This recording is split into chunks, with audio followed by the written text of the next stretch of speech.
One thing I love about our worship time together is that it's not simply the separate moment, one day a week, that's completely removed from the other 7 or 6 days.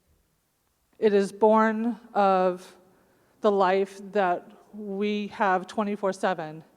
It is born of the gratitude that we feel for God for pulling us through those days and for guiding our path. So worship is very real, and I'm going to invite Rhonda to come up and join me, and we're going to talk for a few minutes about how God informs her life 24/7.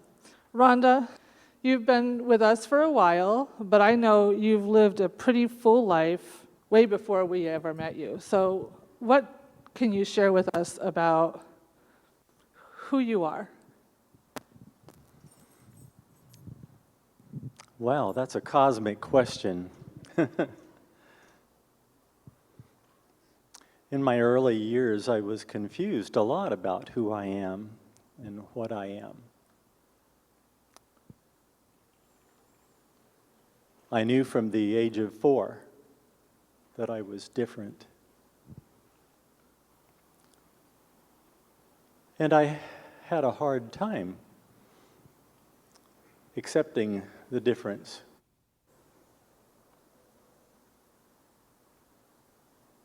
Born, for all intents and purposes, a boy. At least that's the way I looked when I was born.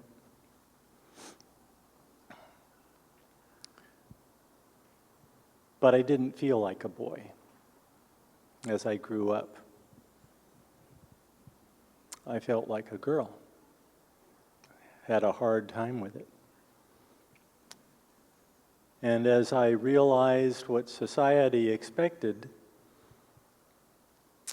of boys and girls, how they would live, how they would act and behave, it was something that I felt like I had to hide from everybody, including myself. It was hard. I feel very happy to be here, though.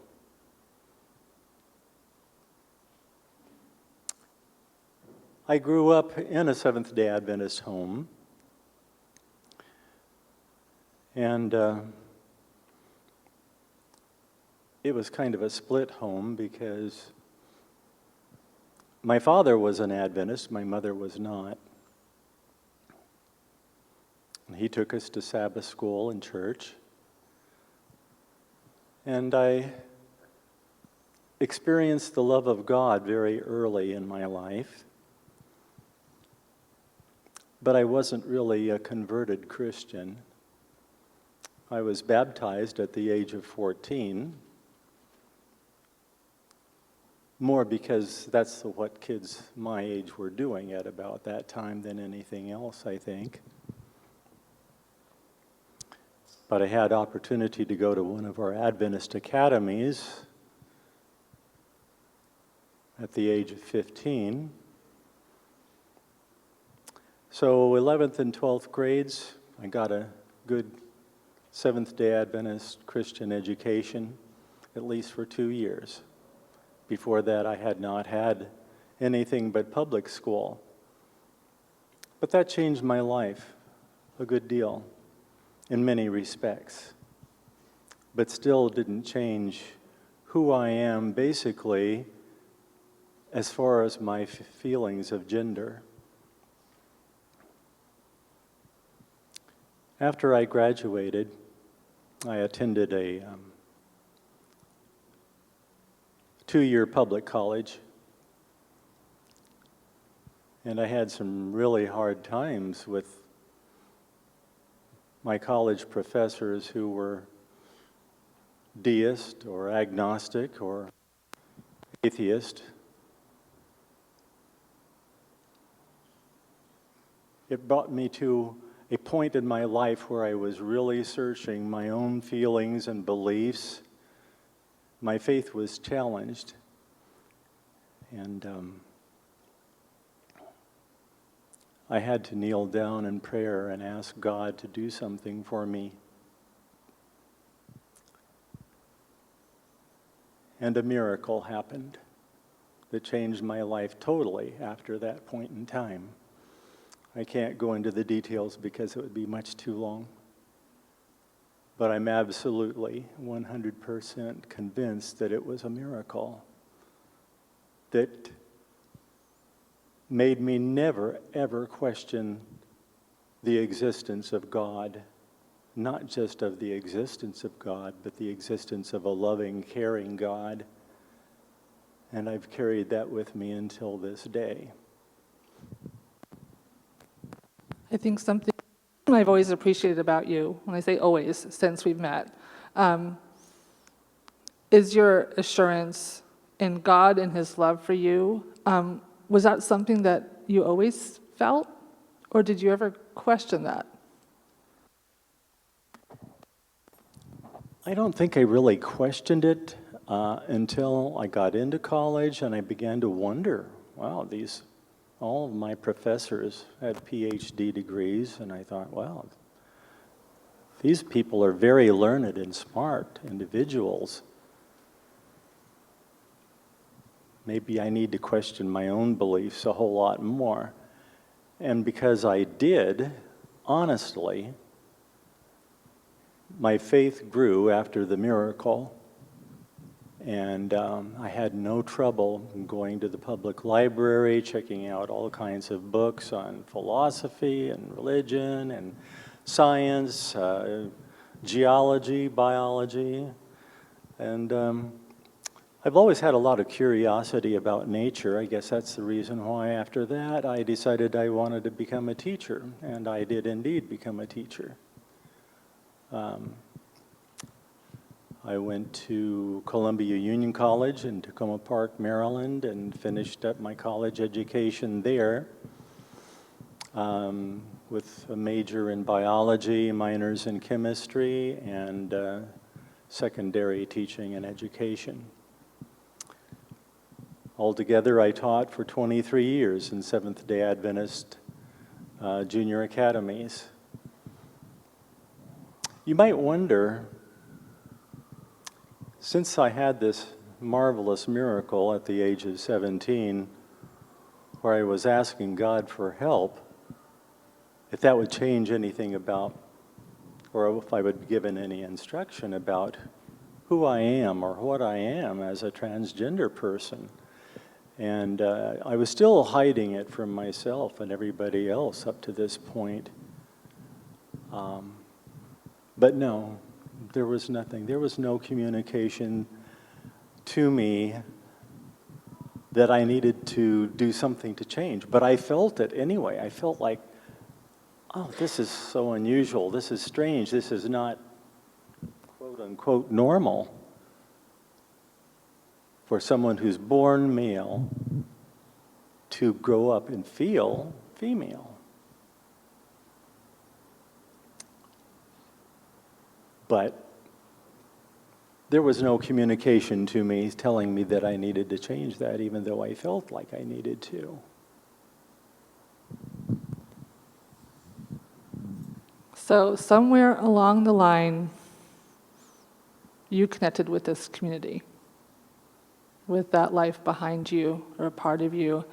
How did you get from there to meeting us? As I mentioned, I had taught in Adventist junior academies for 23 years, and during the last few years, I was struggling harder and harder with who I am, and my transgender feelings and tendencies began to kind of come out and make themselves more obvious, and I was let go of my job as a teacher, I think, largely because of that, although it was never so stated. And I basically left the church after that for about 12, 15 years, mostly because after that I really transitioned. I started wearing women's clothes on a regular basis, wearing the makeup and jewelry and so forth. And I just didn't feel like I could go back to church this way because I just felt like I would not be accepted. And I'm quite sure that that was a reasonable way to think. But I still had the longing to go back to church, and I just didn't know what to do, where to go. A few years ago, I heard about a film, Seventh Gay Adventist, that was making its rounds around the United States in different churches here and there. And I found out that it was coming to the Glendale Adventist Church, not far away. And I said, I have got to see that film. So I went to see that film, and it opened my eyes. There are accepting Adventist churches here and there. At the end of the film, some of the members of this church were down front talking to the producers and answering questions from the audience. I just had to go down there and talk to those people. So that's what I did. And I think more than anybody else, seemed so loving and so accepting and caring.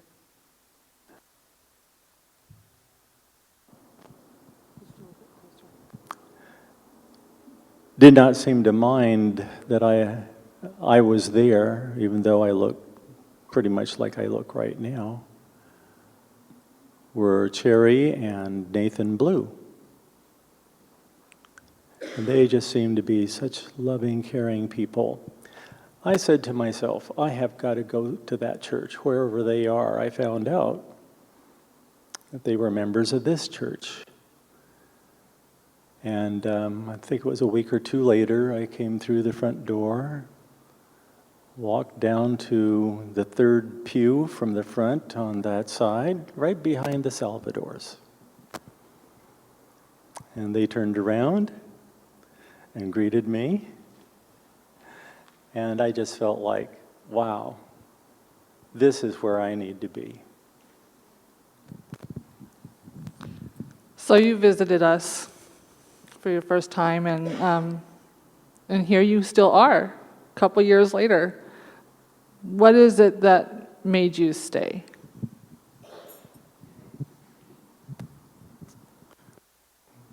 I think it's very obvious that this is a loving church.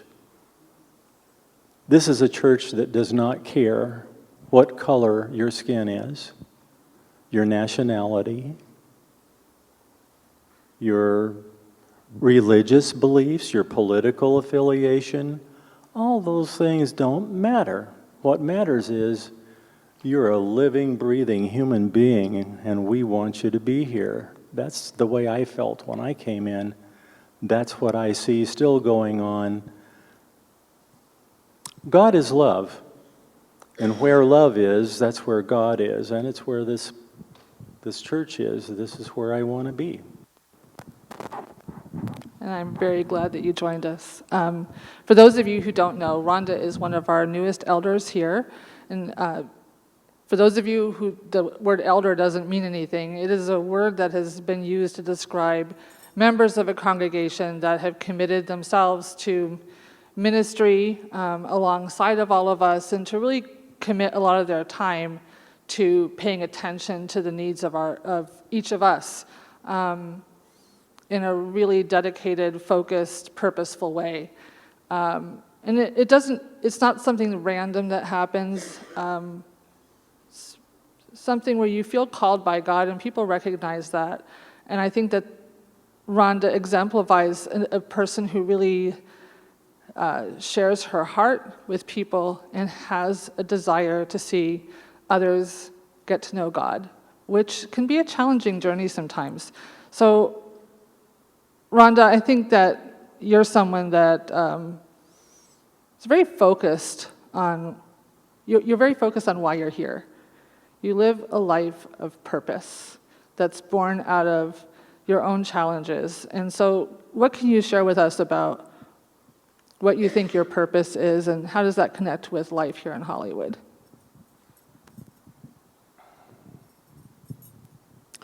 Very early on, after I started attending here, I attended a Sabbath school class. It was downstairs. And I made it, in time, I made it clear to the teacher that if he ever needed to have someone substitute for him, if he'd like to get away, I'd be willing to teach the class.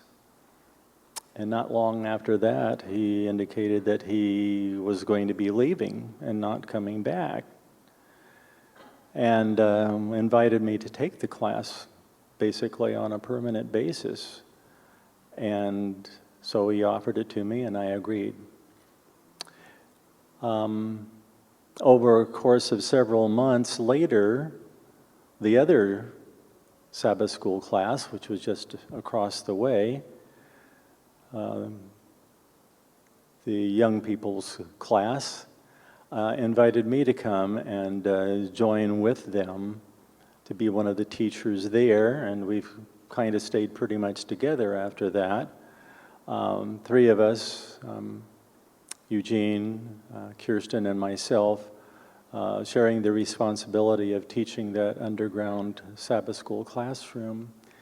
And I really enjoy that. I enjoy having people search and try to find answers in the Bible and in other ways to test their own faith.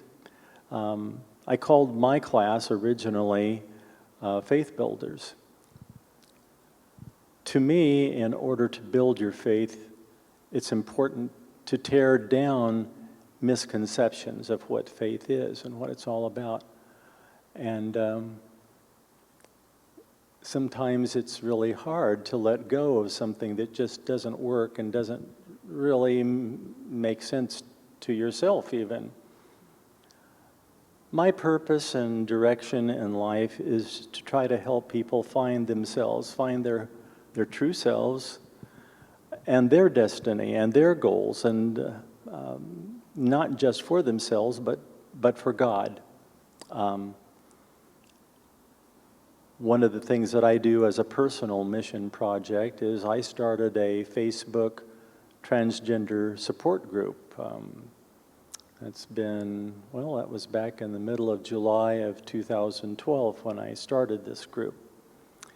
We have about 400 members right now, and that's an outlet for me to help other people.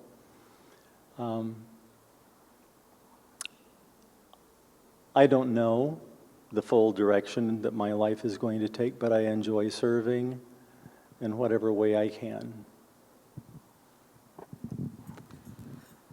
So I have a question for you. Do you find sometimes that you're not sure where you fit in God's world or His plan, or you're in the middle of some challenge that you're not sure how you're going to get through? Those very messy parts of our life, and I know that you gave us a good summary of what you've experienced, but on a day-to-day basis, it gets pretty ugly sometimes when we're trying to figure out who we are and how to belong. And I've enjoyed my personal conversations with Rhonda to understand how her faith has moved her through those messy spaces. And I think she would definitely welcome anyone who is struggling with figuring out their place in the world and God's purpose. She would be happy to talk with you. One-on-one is like that's your comfort zone, isn't it? Yes, it is. So I'm so glad that you were brave enough to come up here and share with all of us together. Is there anything else before we finish this part of our service that you'd like to share with us?